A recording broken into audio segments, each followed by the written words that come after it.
So whenever you're welding something like this, where you have to do a pretty good substantial weld on either side, you don't want to just go ahead and weld one side and then go to the other, because that hot weld is going to cant whatever you're welding. So for instance, if I would just weld one side, it's going to pull it to that side, and then I'm going to have to beat on it with a hammer to try to get it square and straight. So what you want to do is just get a good tack on either side of it, and then go ahead and make your long weld on either side.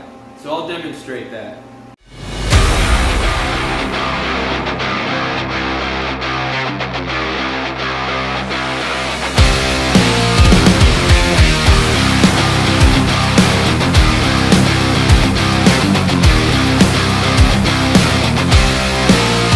Listen for the sound of that weld.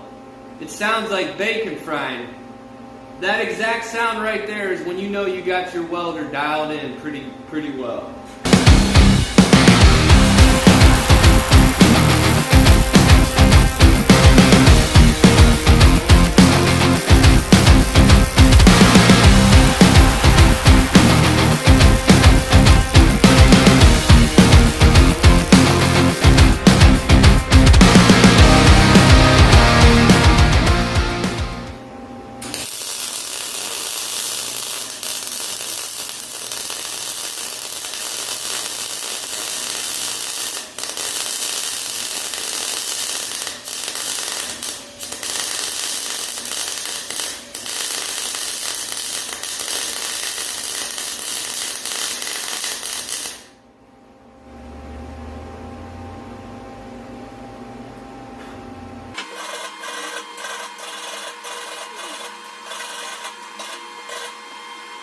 Now, I've said it before, I'm not a professional welder, but I can weld well enough to do my own type of work around here and around my business. So you can see here I kind of gooped it, went a little fast, but just imagine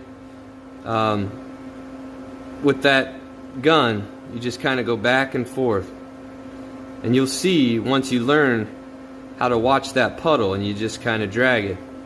Or you can make C's like this with that wire. Now, the other tractor that I was working on last week, this piece of metal here extended out, so I was able to get, you know, good penetration all along here. So what I'll do is I'll probably build this up some more and put a couple more beads on this just to ensure it's a lot better. So like I said, I don't claim to be a welder. I taught myself here in my shop, but yeah.